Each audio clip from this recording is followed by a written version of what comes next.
Հայ ազգը պիտի ունենա այնպիսի քաղաքական ընտրանի, որը չի ընկնի ժողովրդի էմոցիաների խելքին ու չի տանի նրան կործանման։ Միայն թե իրեն լավ լինի եւ ունենա իշխանություն, այլ այնպիսի ընտրանի, որը չի վախենա ասել իր ժողովրդին ճշմարտությունը, նույնիսկ եթե այն շատ դառն է ու դաժան։ Այդ իշխանական ընտրանին նաև չպիտի լինի որևէ օտար եւ ազգային շահերին հակասող կենտրոնից կառավարվող գործակալական ցանցի կամ ազդեցության իշխանություն։ Բարև ձեզ սիրելի բարեկամներ, եթերում անկաշկանդ զրույց հեղինակային հաղորդաշարի հերթական թողարկումն է։ Խնդրում եմ մեր այն սիրելի ունկնդիրներին, որոնք դեռ չեն հասցրել բաժանորդագրվել մեր One Talk YouTube-յան ալիքին, ընդհանրապես սեղմել զանգակ կոճակը եւ այսպիսի լավ գարնանային տրամադրությամբ եւ լավատեսությամբ բաժանորդագրվել մեր ալիքին։ Սիրելի բարեկամներ, այսօր մեր հյուրն է Հայաստանի ազգային ժողովի պատգամավոր Հովիկ Աղազարյանը։ Պարոն Աղազարյան, բարև ձեզ եւ շնորհակալ եմ, որ ժամանակ եք գտել եւ շնորհակալ եմ հրավերելու համար։ Շնորհակալություն։ Պարոն Աղազարյան, ինչ է կատարվում ձեր անձի շուրջ։ Ինչու՞մն է ձեզ հասցեագրվող մեղադրանքը, որը նաեւ ուզում է մեր հանրության մի որոշակի մասին եւ դուք ըստ էության ընդունում եք այդ մեղադրանքը թե ոչ։ Մեղադրանքը չեմ ընդունում բնականաբար, որովհետեւ առավելևս այդ մասին ես նաև հաղորդեցի ազգային ժողովի նիստի ժամանակ, որտեղ քննարկվում էր հանրապետության գլխավոր դատախազի միջնորդությունը ինձ անդրում խելությունից զրկելու համար, որպեսզի քրեական վարույթ հարուցվի։ Չեմ ուզում շատ ծանրանալ, եթե հարցեր տակ կպատասխանեմ իհարկե, բայց չեմ ուզում շատ ծանրանալ մեղադրական դատախազի, տիկին դատախազի ներկայացված միջնորդության նյութերի հիմնական բովանդակությունը, որտեղ այդ մասին ես բազմաթիվ առիթներ եմ ունեցել խոսելու եւ եթերային ժամանակում դժվար է այդ ամեն ինչը հիմնավորել։ Ուղղակի կարող եմ ասել հետեւյալը, գործերից մեկը, որը վերաբերում է մանր երջերավոր անասունների արտահանման, այսպես կոչված իմ հավանական միջնորդությանը, դա ինձ առաջին անգամ այդ հարցով հարցաքննել է որպես վկա օգոստոս ամսին։ Երկու հոգի, որոնք անցնում են այլ վարույթով, իրար մեջ խոսացել են, պայմանավորվել են, այդ երկուսից մեկը ինձ ծանոթ մարդ է եղել, իր վրա է վերցրել պատրաստակամություն, որ կդիմի խնդրանքով, որ ես օգնեմ իրան ինչ-որ ծրագրերի մեջ, դիմել է, որ ես օգտակար լինեմ իրաց խնդիրների լուծման հետ կապված, ես ասել եմ, որ դրանք օրենքով եւ աշխատակարգերով կանոնակարգված են եւ հնարավոր չէ որևէ միջամտություն անել, բայց հետագայում եւ դրանից հետո ահագին ժամանակ, տևական ժամանակ այդ գործից ոչ մի բան չկար, ակնհայտ էր, որ ես ասեմ կապ չունեմ էլի այդ ամեն ինչի հետ։ Հետո նոյեմբերի 24 թվականի նոյեմբերի 27-ին վարուցվել է մյուս վարույթն հարուցվել այսպես կոչված $23,000 կաշառքի գործով, ընդ որում այդ նյութի հետ կապված ես 24 թվականի հունվարի 3-ին դիմել եմ Արաբգրի ոստիկանություն եւ ցուցմունք եմ տվել, որ իմ նկատմամբ սենց բան են արել, խնդրում եմ բարձեք ինչ այն չի, Արաբը ինչ-որ մի տիկին հայտարարել է, որ $23,000 կաշառք է տվել շինթույլտվության համար եւ այլ։ Ես հաղորդում եմ տվել ոստիկանությունը գործուն ուղարկել էր քննչական կոմիտեն ուսումնասիրել էր եւ վարույթ չէր ընդունել, գտնելով որտեղ հիմքեր չկա քննարկելու։ Բայց մի 8 ամիս հետո, փաստորեն 10 ամիս հետո մոտավորապես նոյեմբերի 27-ին, երբ արդեն հայտնի էր, որ ես մերժեցի վարչապետի հայտնի խնդրանքը, վարույթ են ընդունում այդ նույն գործը։ Այդ SMS-ը։ Այո։ Եվ տարբերությունը այն էր, որ այստեղ արդեն այդ տիկին Գոհարը չի ասում, որ ինքն է իսկ գումարտվել, ասում է, որ իր անկերուհու եղբայրն է տվել Արամ Մկրտչյանը, ով իմ սանիկն էր, 47-48 տարեկանում ամուսնացավ, ես դա իր փսակադրության քավորը, ով այսօր Հայաստանում չի, լքել է Հայաստանը փետրվարի 15-ին, ում նկատմամբ այս պահին իսկ գնում է դատական գործընթաց խարդախության հոդվածով, ով 5 տարի դատապարտվել է ազատազրկման 11 թվականին նորից խարդախության հոդվածով։ Այսպեսի խառաբան։ Ես այդ ամեն ինչը հաշվի առնելով, այս մանր երջավորների գործը վերակենդանացնելով եւ այս վարույթը, որ իմ առաջարկով չէին ընդունել, գալիս եմ եզրակացության, որ սա քաղաքական ճնշում է,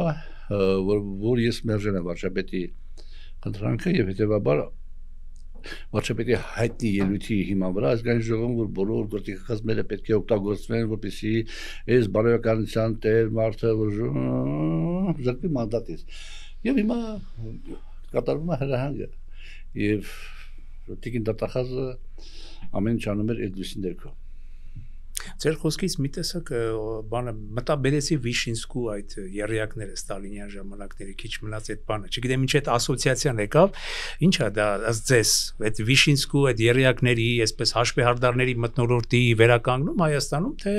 վարչապետը ուզում է իրականում մաքուր սրտով ուզում է ասեն կարգու կանոն հաստատել Երբ կարծում եք այդ երեակների մասին մենք էլ գրքեր ենք կարդում վավերագրական բաներ ենք կարդում տեսնում ենք ինչքան սարսափելի ինչքան անպաշտպան է մարդը ու ես էլ հիմա իմ վրա վերցնելով, որ ես ազգային ժողովի падգամավոր եմ, իմ հանդեպ այդպիսի բաներ է տեղի ունենում, մտածում եմ շարքային քաղաքացու, հələ ես մի քիչ պաշտպանված եմ ինչ-որ իմաստով, իմ անձը ինչ-որ իմաստով հասարակական ընկալում ունի, ճանաչում են ինձ, այդքան հեշտ չի իմ հանդեպ որևէ այլ բաներ անել եւ այլ, բայց այդուհանդերձ մասնավորապես Տիկին Դատախազը իրան թույլ է տալիս ամբիոնից ասել, որ սուտ է ասում Աղազարյան հովիկը չել ասում է սուտ է ասում, սուտ է ասում, չել ասում է մանիպուլյացիա անում պարոն Աղազարյանն ասում սուտ է ասում, դա արդեն այդ մակարդակի պաշտոնյայի հարիր չի, բանի ստիլով է, ալյա ինչ է տողան ինչ էր, բանի քննչական կոմիտեի Ալյա Քարամյան ասենք բանը, իրանց բանը էլի մենք բան ենք անում Իրական ենթամշակույթը չենք ընդունում, բայց այդ ժարգոնով էլի փողոցային ժարգոնով սուտ ասում կամ հա այդ բանը եւ վատ է դա եւ վատ է եւ այստեղ սարսափելին որն է որ ես որպես падգամավոր արդեն իմանալով այս գործերի ընթացքը Արամ Մկրտչյանին ճանաչելով թե ես ինչերի դեմ եմ առել ճանաչելով εμյուս դրվագները մարդիկ դիմում են որպեսզի արդարություն ունենան բայց դու այդ մարդուն թողնում ես գնում Հայաստանից դուրս հաջորդ անգամ այդ մարդիկ այդ մարդկանց ծանոթները բարեկամները հարևանները չեն դիմի իրավապահ մարմիններին գտնում են իրաց թաղի տղաներին եւ այդ մի փոքրիկ քայլով իմ շուրջ այս քայլերը որ իրականացվում է դա մեծ հարված է հասցվում քրեական ենթամշակույթի դեմ պայքարին ավելում ամեն ինչ մեսա Պարոն Աղազարյան, յուրաքանչյուր հեղափոխություն ասեմ, իշխանափոխություն ասեմ, ունենում է իր ֆեյերվերկը, իր վերելքը, վերընթացը եւ նաեւ դժբախտաբար ֆիասկոն է նաեւ ունենում։ Բա ինչի է այսպես եղավ, լավ, եթե մի քիչ ավելի sense փիլիսոփայանանք, մի քիչ փորձենք ավելի փիլիսոփայական կատեգորիաների մեջ դիտարկենք այս ամեն ինչը, որ էլի գուցե ոչ միայն ձեզ, այլև շատերին դուր չի գալիս։ Մի մասն էլ գուցե մտածում են, փորձենք բոլոր դիտանկյուններից նայել, էլի, որ մի քիչ անաչառության մթնոլորտը ապահովենք, միգուցե Փաշինյանը իրոք որ ուզում է երկրում կարգու կանոն հաստատել այս 30-35 տարիների Թալանի եւ բոլոր տեսակի անօրինականությունների տեղմի մեջ հայտնված երկրում ինչ է կարծում ինչա տեղի ունենում երկրում Այո Հիտլերին գիտեք կասացած կրնեք Հիտլերը ուզում էր աշխարհում խաղաղություն հաստատել ուզում էր հերյաներին կոտորել Եվրոպայում 2 միլիոն մարդ սպանել բոլշևիկներին վերացնել եւ խաղաղություն հաստատել աշխարհում իր մղումները դա է խաղաղություն հաստատել Ալիևը Էրդողանը ուզում են Կովկասում խաղաղություն հաստատել ուզում են Հայաստանը վերացնեն հայերին այստեղից քշեն խաղաղություն հաստատել միանան Նիկոլ Փաշինյանը համատությունը մի քիչ բանակոպից ստացվեց բայց ես մեկը բարձրաբանեմ Նիկոլ Փաշինյանը այո ամեն ինչ անում է պետականության տեսանկյունից անում է կոռուպցիայի դեմ պայքարելու անկեղծ մղումով անում է վստահ մի րոպե ուզում է բայց ուզելը քիչ է մեխանիզմներ են պետք մինչև հեղափոխությունը Մեջի հեղափոխությունը երբ որ մենք քննարկումներ էինք անում սոցիալական շրջանակներում ես ինչ էի առաջարկում ասում հիմա կոչվում է կոռուպցիայի կանխարգելման հանձնաժողով նմանատիպ հանձնաժողովի մասին է խոսքը ես այն ժամանակ ասում եմ որ այդ հանձնաժողովը պիտի տրվի ընդդիմությանը հիշում եմ ոչ թե դուք բերեք մենք քվեարկենք ասենց իշխանությունը քվեարկենք եւ կարող ենք չենք իշխանությունը պիտի տաս ընդդիմությանը որ ընդդիմությունը իր քաղաքական շահից ելնելով դիվիդենդներ շահելու նպատակով Պետք տեսնի կոռուպցիոն դրսևորումները որտեղ են, չէ՞ որ կոռուպցիան իշխանական շրջանակներում չէ լինում, բնականաբար։ Տեսնի որտեղ են կոռուպցիոն դրսևորումները, որ ի ցույց դնի ժողովրդին ասել, էսա դեր ընտրած իշխանությունը սիրելի ժողովուրդ, մյուս անգամ Աղազարյան Հովիկին չընտրեք, իրավապահ մարմիններն Էսա արած գործը կվերցնեն, կտան համապատասխան իրավական ընթացք։ Ինձ ասում են, այո, պարոն Աղազյան, շատ ճիշտ գաղափար է, շատ փայլուն գաղափար է ձեր գաղափարը։ Բայց երբ որ եկանք իշխանության, ասում եմ, ապեր։ Եկեք անենք այդպես, որ արխային քնեն գիշերները։ Ո՞վ պարոն Աղազյան, այդ մեկ ասում եք այն բանի համար, որ մեկ ելնեք ընդդիմություն, մեզ տան այդ հանձնաժողովը, բայց մենք իշխանություն ենք, մենք սրբեր ենք, սրբերին ո՞նց վերահսկեն, պարոն Աղազյան։ Եվ հիմա մեր կոռուպցիայի դեմ պայքարը ճիշտ մակարդակի վրա է դրված, վարչապետի մղումները ինչքան էլ անկեղծ լինեն, որ դուք ասում եք անկեղծ մղումներով այդում։ Ճիշտ է արդյոք, դե թող դա շրջապատը ինչի է տեղի ունենում։ Շրջապատում տեղի ինչի է տեղի ունենում։ Ես 65 տարեկան եմ, այսօր գնամ բանկ։ Ասեմ ինձ 1 միլիոն վարկ տվեք, չեմ տա։ Ասեն հեսա շուտով դու մեռնելու ես։ Չեն կարող ես բանկ կներեք, պարոն Աղազարյան։ Բայց ես ինչի է տեղի ունենում։ Իմաստը Եվ նաև դուք ձեր խոսում կարևոր բան ասեցիք, որ հեղափոխությունները բան են անում, ֆիասկո են ապրում։ Եվ նաև մեկ էլ խժռում են, չէ՞, իրենց զավակներին։ Բնականաբար։ Հիմա հեղափոխությունը, որ դու գալիս ես հեղափոխության, քո ասած ծրագրերը շաղախված են շատ մեծ, այսպես էմոցիոնալ շաղախով։ Եվ դու չես կարող այդ ծրագիրը կատարես 100%-ով, իսկ 50%-ը չես կարող կատարես։ 30%-ը որ կատարես, շատ լավ է։ Բայց երբ որ դու գալիս իշխանության, եւ իշխանությունը արիասերելու հատկություն ունի։ Հիմա դու մտածում ես, ես պիտի արդեն ամեն ինչ անեմ, որպեսզի բան անեմ։ Մնամ իշխանության, որ այն խոստումները որ տվել եմ ժողովրդին, կատարեմ։ Եվ այդ ամեն ինչ անելու ճանապարհին արդեն դու սխալներ ես թույլ տալիս։ Արդեն դու սխալներ ես թույլ տալիս։ Աղազարյանը շատ խոսած, դավայ, նասե։ Ես մեկը sense, դավայ։ Ես մեկը մյուսները ասում են ախպեր Դենես կտրեմ վերգնեմ տեղս, դրանք ինչ անում իմ գլխի ճարը, եւ ինքը վերահացվում կամաց ավտորիտար ղեկավարի։ Հիմա վարչապետը Նիկոլ Փաշինյանը վերահացվում ավտորիտար ղեկավարի։ Ես այդ էլեմենտները նկատել եմ, շուտ եմ նկատել, բայց սահմանային փուլում։ Ու ես անընդհատ ընկերական, բարեկամաբար, որովհետեւ ես իր մյուս արժանինքները շատ բարձր եմ գնահատել։ Ուզում եի աշխատել, որ դա չզարգանա իրան մոտ։ Մի տարի առաջ մոտավորապես պարզ դարձավ, որ դա արդեն իզուրա եւ ինքը արդեն ասում է այդ ճանապարհը եւ վերջի հայտնի հայտարարություն համեմատաբար վերջերս որ ասեց Բարձրագույն դատական խորհրդի նախագահին ես եմ ասել որ հրաժարական տա էդի արդեն հիմքը դրվեց վերջնական բոլորի առաջ որ ինքը դառնում է ավտորիտար ղեկավար ոչ մեկին ոչ լսում է ոչ բան անում իսկ ավտորիտար ղեկավարությունը մեր համար այս տուրբուլենտ ժամանակահատվածում շատ վտանգավոր է որովհետեւ ինքը կարող է սխալ թույլ տա, երկու սխալ թույլ տա, զարգանան ճակատագրական։ Հետևաբար ես իմ համեստանձով ամեն ինչ անել եմ, որ Նիկոլ Փաշինյանը արտահերտ կամ հերթական ընդդիմությունների արդյունքում չվերարտադրվի որպես վարչապետ։ Շատ արդեն ձեր կարծես թե մոտեցումը այս առումով ես հասկացա եւ մեր ունկնդիրներն էլ երևի հասկացան։ Այսինքն պարզում է որ ըստ ձեզ 1 տարի առաջ եք դուք այդ ամեն ինչը ֆիքսել, հասկացել ձեր մեջ եւ ձեր ներքին ընդվզումը ընդդիմադիր կեցվածքը այդ 1 տարվա պատմություն ունի ընդդեմ այսօր կարելի ասել չէ ընդդեմ Նիկոլ Փաշինյանական վարչակարգի իսկ այ դիտխոսավոր ընդդիմությունը եւ այլ ընդդիմություններ Հայաստանում գոյություն ունեցող այսօր ասում են որ չէ իրականում այս 2018-ի իշխանապողությունը բոլորովին էլ մաքուր ազգային արմատներ չուներ իրականում Նիկոլ Փաշինյանը նույն Նիկոլ Փաշինյանն էր այն ժամանակ ինչպես ասենք շատերը նրան հավատում էին ինչը որ այսօրը հաշվի առնելով թե ներքին քաղաքականության այս ցնցումները վերջին շրջանի այս մեղմ ասած ոչ պոպուլյար որոշումները այս թանկացումները եկեք լրիվ ոնց որ ասում են ամբողջ պալիտրայով բան անենք եւ նաեւ արտաքին քաղաքականության մեջ այ հիմա գանք նաեւ արտաքին քաղաքականության դուք ստեղծել եք կուսակցություն այ ինչով է ձեր կուսակցությունը եւ ձեր գաղափարախոսությունը ձեր կուսակցության տարբերվում եւ այլընտրանք հանդիսանում Նիկոլ Փաշինյանի քաղաքացիական պայմանագրի Արմատապես է տարբերվում հենց մեկ այդ կետը որ ես մի քիչ առաջ խոսեցի եթե մենք իշխանության ժողովրդի այսպես կոչված քվեարկության արդյունքում ինչ որ իմաստով մաս կազմենք իշխանությանը ապա մենք փորձենք այդ մեր ծրագրի դրույթները կյանքի կոչել որ այդ մեկը որ հակակոռուպցիոն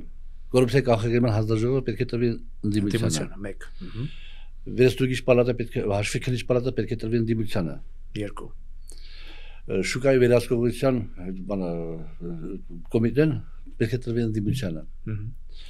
Էդի մեկ, էդի արմատական բանը, ասիկե որոշ օղակներ պիտի տաս ընդդիմությանը Չէ՞ որ ընդդիմությունը ինքը նույնպես իշխանության մաս է։ Մենք չպիտի վերցնենք որ մենք Ռոբերտ Քոչարյանին չենք սիրում, Սերժ չենք սիրում, իրանք որ խորհրդան են, օյ, իրաց չպիտի տանք։ Բայց կանոնակարգված է, չէ՞ որ խորհրդարանը որոշ հանձնաժողովներ, բաներ դրվում է իրանց։ Պետք է խորհրդանից դուրս էլ որոշակի լծակներ տրվի, որ իրանք քաղաքական շահից ելնելով գործառույթներ անեն, որը օգուտա պետությանը արդյունքում։ Մեկ, երկրորդը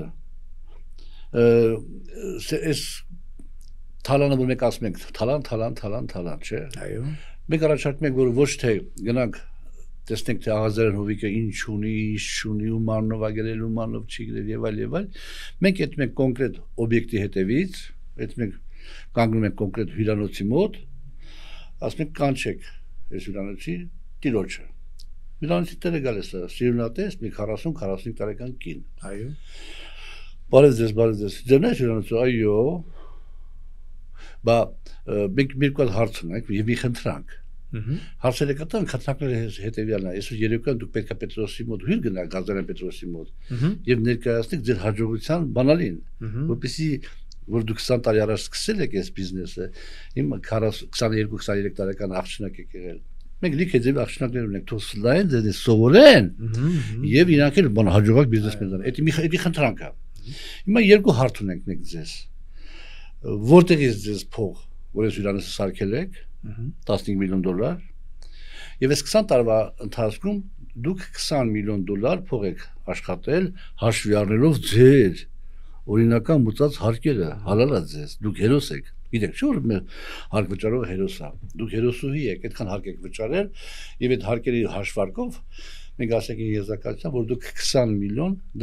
փող եք աշխատել։ $1 միլիոն տեսնելով ձեր հակու կապը, ջնջենք, ծախսել եք, աղջիկ եք, ծախսել եք, ուր է $19 միլիոն, ցույց տվեք, դա ձերն է։ Ինքը ստիպված պիտի ասի, որ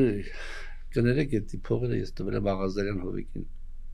Եվ այս հյուրանոցն էլ Աղազարյան Հովիկինն է։ Տիկին, դուք ձեր խոսքերի համար պատասխան տալիս եք, այո։ 19 միլիոն իսկապես տվել եմ Աղազարյան Հովիկին, $1 միլիոն մնացել իմ մոտ, հյուրանոցն էլ Աղազարյան Հովիկն է։ Նա շուտ Աղազարյան Հովիկին կանչեք ստեղ։ Աղազարյան Հովիկին կանչում են, Աղազարյան Հովիկը գալիս է։ Բարև ձեզ, պարոն վարչապետ։ Բարև ձեզ, պարոն Աղազարյան։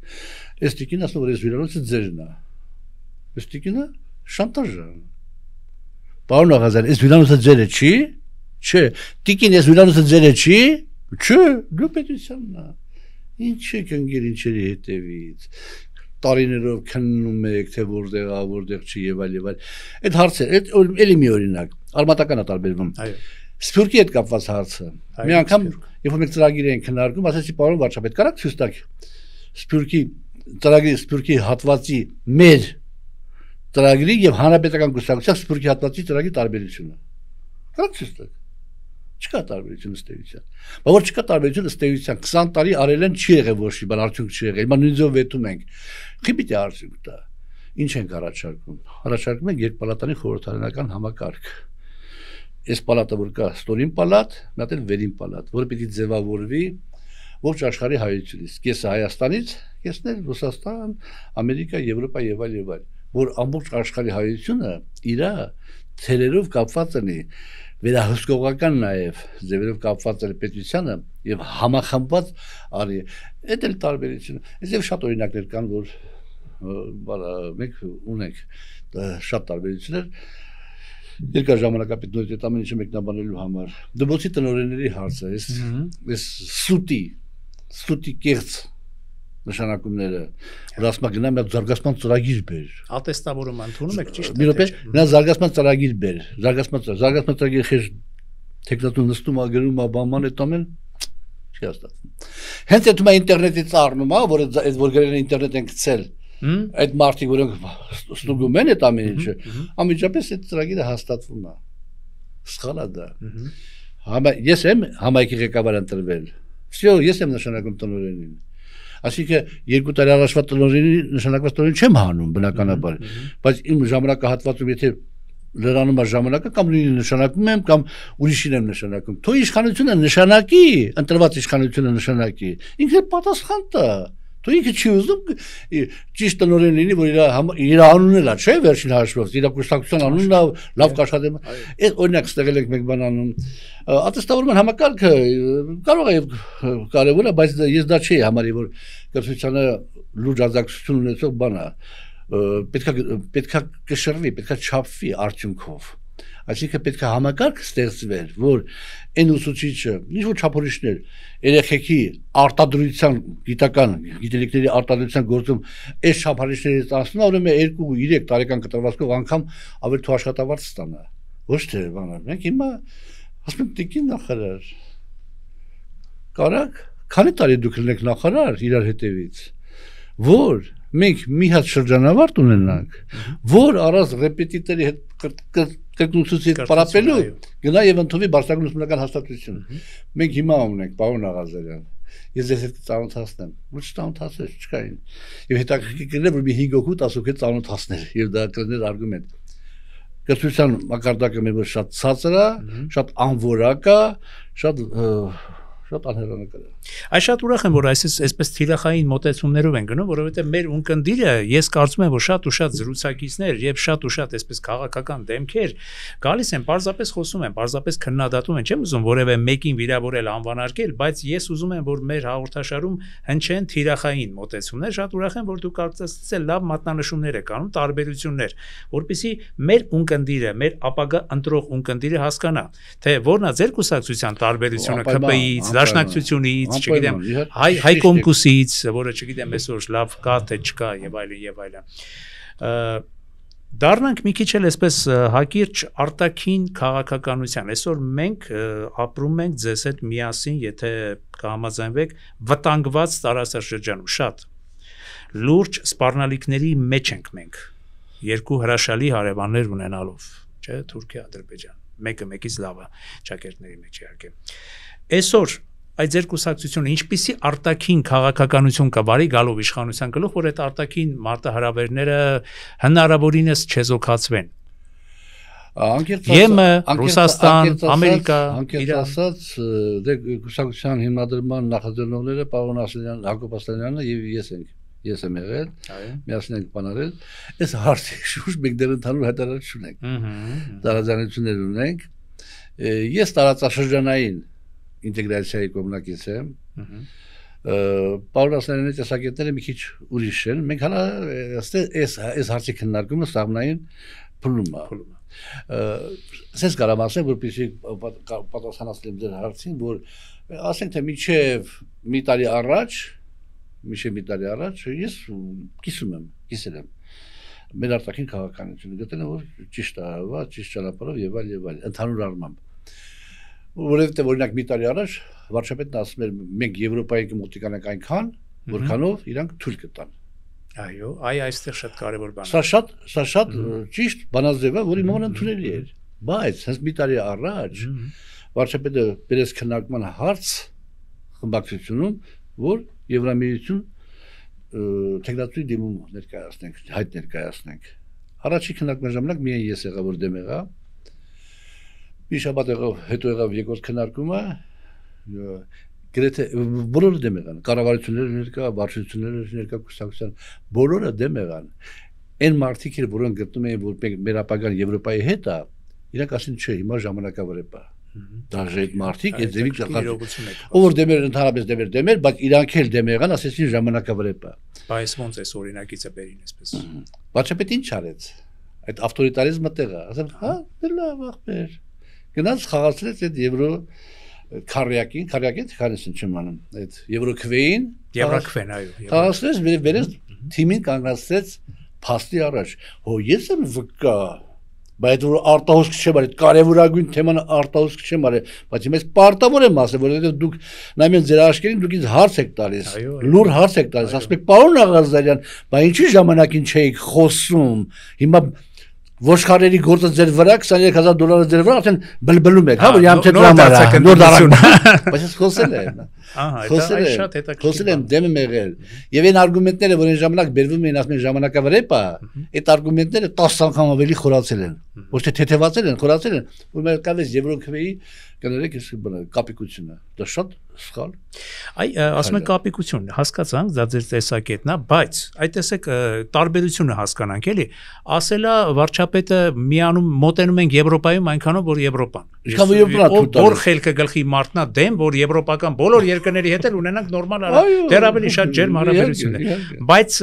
ինչու՞մն է այդ տարբերությունը, որ այն ժամանակ կիսում էիք, այ հիմա չեք կիսում այս Եվրաքվեի, այս Եվրոպան էլ գուցե ասելա, որ ավելի մոտեցեք, մենք ձեր անվտանգային հարցերը կլուծենք, եթե այս օրինակիցը անցկացնենք մենք զենքով, զինամթերքով եւ շատ ու շատ այլ ավելի առարկայական աջակցություններ ձեզ ցույց կտանք, քան այն տարբերակը, որը մերժվել է։ Որն է տարբերակը։ Մի անգամ ես մեծ բան կարդացի վերջերս։ Չգիտեմ ով էր գրել, ճիշտ ասած շատ գյուղից, ասում է 500 միլիոնանոց Եվրոպա խնդրում է 300 միլիոնանոց Ամերիկային, որ իրեն պաշտպանի 150 միլիոնանոց Ռուսաստանից։ 500 միլիոնանոց Եվրոպան խնդրում է 300 միլիոնանոց Ամերիկային, որ իրեն պաշտպանի 150 միլիոնանոց Ռուսաստանից։ Հիմա Եվրոպան ինքը պաշտպանության խնդիրը մեզ ո՞նց կպաշտպանի։ Էտիմիկո։ Հաջորդը հապքի հետ կապված ինչ որ արել ենք, ճիշտ ենք արել, բայց մենք Ռուսաստանից ռազմաքաղաքական դաշինքի մեջ ենք։ Մեր ռազմաքաղաքական դաշինքի մեր գործընկերը գտնվում է եղբայրասպան արյունարբու պատերազմի մեջ ուկրաինական ժողովուրդ Ուկրաինայի հետ։ Պատերազմական իրավիճակը։ Դու քո դաշնակիցը պատերազմական իրավիճակ, որքանով է կոռեկտ, որ դու այդ ժամանակ դեպի Եվրոպա, այսպես կոչված քայլ անես։ Սպասի, դու պատերազմը վերջանա, դու բանը վերջանա, խաղաղությունը հաստատվի, դες ինչ կա չկա, նոր այդ քայլն արա։ Ես մեկ այդ էլի դեմ եմ, կապ չունի դա, բայց հիմա այդ ձևի, այս իրավիճակում այդ քայլն աները նորից սխալ է։ Պետք է սպասես դեռ ինչ արինում։ Այսինքն պահել Ռուսաստանի հետ այս ռազմավարական եւ մարտավարական լավ հարաբերությունները չխզվել, հա, դու գտնում եք, այդ դա է տարբերությունը, հա, ես այդպես հասկացա, հնարավորինս ուրիշ բան, էլի ուրիշ բան կա։ Դու ուզում ես ասես Եվրոպա։ Դու Եվրոպայի թվում ես իմ արդեն դա իմ համոզմունքն է։ Դու պատրաստ ես ոչ մի ձևով։ Ոչ քո մենտալիտետով, ոչ քո տնտեսությամբ, ոչ քո եսիմ այլ հարցերով։ Հələ դու այդ չափորոշիչները, որ Եվրոպան դնում է, դու ինքը դիրքու առաջ, մատ Կատարի եւ այլ, Ռուսաստանն էլ ուզում է դա Եվրոպա։ Եվրոպական արժեք, սա աշխարհը եվրոպական արժեքներ է, կողմնակից են, լավ արժեքներ։ Ընդհանրական։ Բան օրինակ 100 տարի առաջ հոմոսեքսուալիզմի համար Եվրոպայում գնդակարում էին։ Հիմա իրաց համար բանը ընդունել է այդ ամեն ինչը։ Մենք հələ դրան պատրաստ չենք։ Ու ինչ ուզում ես արա, մենք հələ հայ ազգը դրան պատրաստ չի։ Ոնց ուզում ես բռնի։ Բայց որ պատրաստ ես ունես այդում։ Պետք է այդ ամեն ժամանակը գա, ասենք, մենք Եվրոմիություն կարանք մտածենք Եվրոմիությունը թալում մի 20 տարի հետո ոչ շուտ։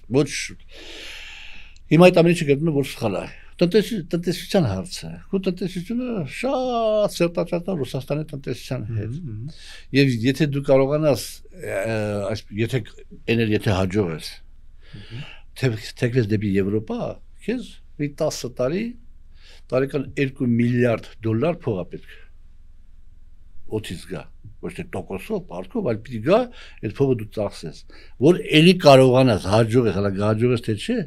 այդ էլ Աստված գիտի։ Դու հիմա արա կամաց, ասա Մանուկ ջան, այդ գրուպաները որ արտադրում ես, այնց արտադրի, որ տանես Եվրոպա, ես քեզ փող կտամ։ Որպես պետություն, ես կօգնեմ։ Ձեզ պարտադիր չի միանգամից արագ գնալ Եվրոմիություն մտնել եւ ասել։ Խնդիրներ առաջացնում եւ անկախ ամեն ինչից Բայց պարոն Աղազյան, կներեք, ասում են, որ տեսեք հակադարձող տեսակետով կամ էլի այսպես ձեզ հյուր։ Ասում են, որ դե Ռուսաստանը չկատարեց։ Հիմա տեսեք դուք ինչքանով եք մեր իր դաշնակցային պարտականությունները։ Ռուսաստանը մեզ չսատարեց։ Ճիշտ է, որ դաշնակցային պարտականությունը չկատարեց, բայց Հապկի շրջանակում, երբ որ ազերիները գնդակոծում էին մեր արդեն ոչ թե Արցախի, այլ Հայաստանի Հանրապետության սուվերեն տարածքները չկատարեց, եւ ընդհանրապես այդ Ադրբեջանի հետ այդ մերձեցումը եւ այլն։ Հապկը չկատարեց իր պարտականությունը, այդ համար հապկի նկատմամբ մեր դիրքորոշումը միանշանակ ճիշտ է։ Միանշանակ ճիշտ է, բայց ես չեմ կարծում որ Բայց հապկը Ռուսաստանը չի, հենց հապկի գլուխը Ռուսաստանը չի։ Կապ չունի դա։ Կապ չունի։ Հապկի մեջ 3 երկիր Ադրբեջանի բարեկամներն են։ Այո։ Ադրբեջանի բարեկամներն ու չեն թաքցնում։ Դա քաղաքական նաև մարմին է, ռազմաքաղաքական մարմին է։ Դե Փաշինյանն էլ ասում է չեն պաշտպանել, չեն իրենք այդ երեքը իրենց բարեկամներն են։ Մենք էլ գնանք եվրոպացիների հետ ընկերություն անենք, որ Եվրոպան մասնավորապես Ֆրանսիան մեզ զինամթերք տա, զենք տա, օգնի, հարկեղած դեպքում միջամտել բան բերել է ճիշտ է, ինչի մասնախոս կա։ Մենք Պուտինին ասում ենք Վլադիմիր խառնես էլի բանով Ուկրաինայով խառնես պատերազմը դուք հարցել եք դժվարությամբ լուծում։ Եթե մեկ ուրիշ տեղից զենք բերենք ու դեմ չեք, ինքը ասում է չէ, բերեք պարոն Աղազարյան։ Ասում է։ Բա ոնց, ո՞ւմ բերեք։ Մեկ է բերում ենք։ Այ եթե ինքը ասի չէ, հələ մենք նստեք տեղից, մեկ էլ արդեն պիտի համապատասխան պատասխան տանք։ Մենք ասում ենք պարոն Պուտին, շատ շնորհակալ ենք ձեզ, այսքան տարիներ ռուսական ծառայությունները զվարթնոց օդանավակայանում այդ ծառայությունները մատուցեցին, որպես սահմանապահ բաներ եւ այլ, մենք այդ ընթացքում բավականին աճեցինք, զարգացանք, սովորեցինք, շնորհակալ ենք ձեր ուժանակության համար, խնդրում ենք ձեր ուժերը ուրիշ տեղ բանալեք, ասում հարց չկա ախպեր ջան։ Եթե ասել մենք կասենք ու հիմա ասել էի։ Ինչ ասում եք այդ մարդը անում է։ Ինչ ես ուզում, չեմ հասկանում։ Ինչ ես ուզում, գաք փոխարեն կռվի, գաք փոխարեն մեռնի, ինչի համար։ Ինչի համար։ Այսինքն դուք գտնում եք, որ էլի Ռուսաստանը բոլոր դեպքերում չի դավաճանել մեզ, Ռուսաստանը, ինչպես ոմանք են ասում, ոչ թե մենք ենք հեռացել Ռուսաստանից, այլ Ռուսաստանը չի հեռացել մեզնից։ Ուղղակի մենք ենք, ես ձեր ասածից հասկացա, ոչ ճիշտ քաղաքական դիրքավորում ընդունել Ռուսաստանի համար, այդպես է։ Այո։ Ճիշտ եմ ասում։ Այո, ասենք վարչապետի սխալներից մեկը որն է նաև այդ իմաստով, արտաքին քաղաքական ասենք սխալներից մեկը որն է, որ ինքը բան ուզում ասի Իրանի Իսլամական Հանրապետության նախագահին կամ Վլադիմիր Պուտինին կամ ասենք Էրդողանին ենթադրենք էլի ինքը Իրան դնում է նա տեղը նախորդ ասում է իսկ ինչ հարցով դες պատասխանը կտաս ու ինքը իր այդ խաղա այսինքն Իրան թվում է թե այն պատասխանը որ տալիս է այն դիմացինը դա հստակ ու ճիշտ պատասխան է Չէ, շատ ժամանակ այդ պատասխանը քաղաքակիրթ մարդու դիվանագիտական պատասխան է։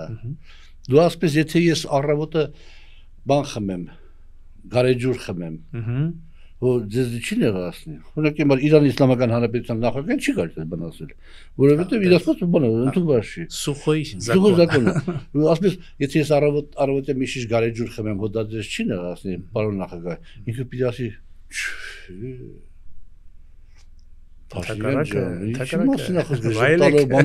Հետո կշրջվի կասեցի վայրենի ախպեր բաներ կա դու մի քեզի ցանկալի պատասխան լսի եւ դրա կառուցի քո քաղաքականությունը չի այդպես չի մի բան ասում է շատ ժամանակ մի ուրիշ բան արվում է դու պիտի բան անես ես օրինակ գտնում եմ որ դու ապրում ես այս տարածաշրջանում Ադրբեջան Իրանի Իսլամական Հանրապետություն Թուրքիա Վրաստան Ռուսաստան, նաև մի քիչ հեռու, բայց Ռուսաստան լաստ է։ Դու իրավունք չունես արտաքին քաղաքական ուղղությամբ որևէ քայլ անել առանց հաշվարկելու, որ այդ քայլը ինչքանով է անընդունելի Ադրբեջանի համար, Պարսկաստանի համար, Թուրքիայի համար, Վրաստանի համար։ Հաշվարկի, գնահատի, ու էլի արա,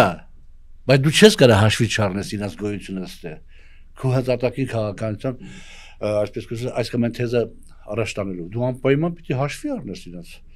իրանցով ինչ առնում դա Պարսկաստանը հազար անգամ խնդրել աղաչին ասում ախպես դե ոչ տղա չբերեք էլի ինչ կլինի մի բերեք էլի մեր թաղերն ապրում են էլի մի բերեք տղա դա բայց ասում են նաև տեսեք Եվրոմիության դիտորդները եկան կանգնեցին չնայած ես ուրիշ կարծիքներ եմ ասում ես ընդամենը չեզոք վարողի բանով եւ նորմալ է ոնց որ ասում են օքեյ է հա դիտորդները օքեյ է ես չեմ հասկանում որ հիմա Ալիևը ասում է դիտորդները պետք է դուրս գան բանման ես չեմ հասկանում էլի դիտորդները անձեն դիտորդները ինչու պիտի խանգարեն խաղաղության process-ին ինչու են խանգարում ուղղակի դա Ալիևի թելադրանքն է այստեղ արդեն կարող ենք արդեն դու պիտի մտածես արդյոք Ալիևը այդմա խաղաղության թե ինքը անդադ մահանայաբռնում ինչ որ բաներ էսկալացիոն հիմք է ստեղծելու համար պետք է մտածես պետք է բանանես հետեւաբար պետք է տրամաբանական լինի ասեմ խաղաղության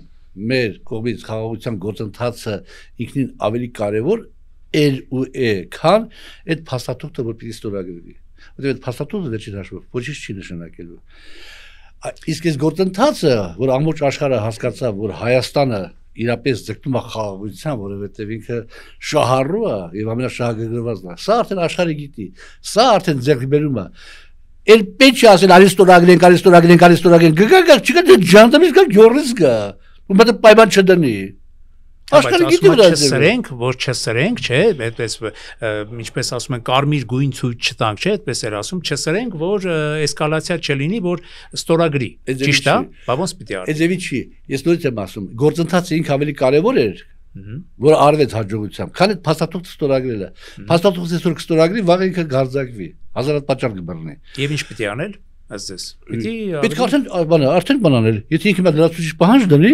պետք է արդեն ասել մի հատ մտածենք բան անենք ու հիմա մենք սկսենք ձգձգել եւ այլ չէ Ալիև ջան այս պահանջը օրինակ որ դու ասում ես փախստականները վերադառնան իրենց բաները Էդի մի քիչ այսօր մի քիչ ճիշտ չի մեր երկու ժողովուրդների միջև հսկայական արյուն է հոսել այդ արյունը դեռ չի չորացել եւ հետեւաբար եթե փախստականները վերադառնան հայերը վերադառնան Սումգայից ադրբեջանցիները վերադառնան Մասիս մենք ստեղծենք օջախներ որոնք վաղը շեմեսուրը էսկալացիան բան առիթներ կարան հանդիսանան միգուցե էդի բան անենք ձևեր կա չեն խոսալու հիմնավորելու բաներ կա գտնում ենք որ վախվորած են եւ չեն խոսում եւ չեն ուզում հակադարձել Ադրբեջանի այդ պահանջների շարունակվող այդ պարտադրանքի պետք է մի քիչ հռետորաբանությունը փոխել որտեղ նորից եմ ասում արդեն սաղ աշխարհը գիտի որ մենք խաղաղության կողմնակից ենք եթե Ալիևն ասում է սահմանի վրա կրակել եք բերողությամբ պիտի ասես մոտավորապես զալատ արար արդեն օրինակ իմ ուժեղացնել տնտեսությունը, ուժեղացնել ռազմարտունաբերությունը, ուժեղացնել պաշտպանունակությունը։ Դա չի խոսում այդ մասին բնականաբար։ Այսինքն գտակ որ բոլոր դեպքերում այս Եվրամիության այս օրինագիծը կսրի մեզ որևէ լավ բանի չի բերի եւ խաղաղության պայմանագրի վերաբերյալ էլ գտակ որ պիտի ավելի ուժեղ լինի մեր կեցվածքը, ավելի պահանջատեր լինի այնտեղ որտեղ որ մեր օրինական իրավունքներն են ոչ թե Ադրբեջանի դեմ ուղղված ինչ որ մի պահանջ ունենք, մի անօրինական պահանջ։ Ծիծաղելի կլինի որ որևէ մեկը մտածի աշխարհում թե մենք պատրաստվում ենք պատերազմել թուրք-ադրբեջանական տանդեմի դեմ չի տեղավորվում էլի մարդու գլխ Պարոն Աղազարյան լուրերից իմացա որ ձեզ հրավիրել են հակակոռուպցիոն կոմիտե եթե հաստատում եք այդ իրողությունը կարող եք ասել կվստահեք մեզ իմանանք թե ինչ զրույց է տեղի ունեցել հակակոռուպցիոն կոմիտեում Իհարկե հաստատում եմ եւ ես այնտեղ խելոք աշակերտի նման հարցրել եմ թե ինչ կարամ ասեմ, ինչ չեմ կարող ասեմ լրագրողներին։ Ինձ ասել են պարոն Աղազարյան, այս ասեք, այս չասեք։ Հիմա ես ասում եմ, այս ասում եմ, որ դե որ նախաքանական գաղտնիք կա, բան կա, բնականաբար։ Շատ հաճելի այսպես կոչված զրուցակիցեր եւ քննիչեր աստվածտասախ այդ կարգի պաշտոնյաները այդ ձևի դիմեն։ Եվ բանը ես ասացի որ ինձ հրավիրեցին մեղադրանքը ներկայացրեցին, որպես արդեն ես ներգրավեցի որպես մեղադրյալ, տվեցին մեղադրական եզրակացությունը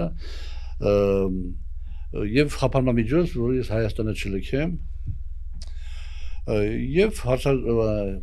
պետք է բան անել, ինչա գոչվում հարցականություն, ես խնդրեցի երկու ժամանակ, որպեսզի մտ ծանոթանաք այդ ամեն ինչին, որ բան դա է տեղի ունեցել, ասինքն խափանման միջոց Հայաստանը չլքելու եւ մեղադրանքը ներկայացվել Հայաստանի Հանրապետության գլխավոր դատախազի ներկայացրած միջնորդության հետ կապված, որը բերել էր ազգային ժողով, այդ երկու դրվագներով Պարզ է, շնորհակալություն, որ եկաք մեր տաղավար եւ համաձայնվեցիք պատասխանել մեր հարցերին։ Կարծում եմ սա հարցաքննություն չէր, սա պարզապես զրույց էր։ Շնորհակալություն։ Եթերում անկաշկան զրույց հեղինակային հաղորդաշարի հերթական թողարկումներ եւ մեր հյուրներ ազգային ժողովի պատգամավոր Հովիկ Աղազարյանը։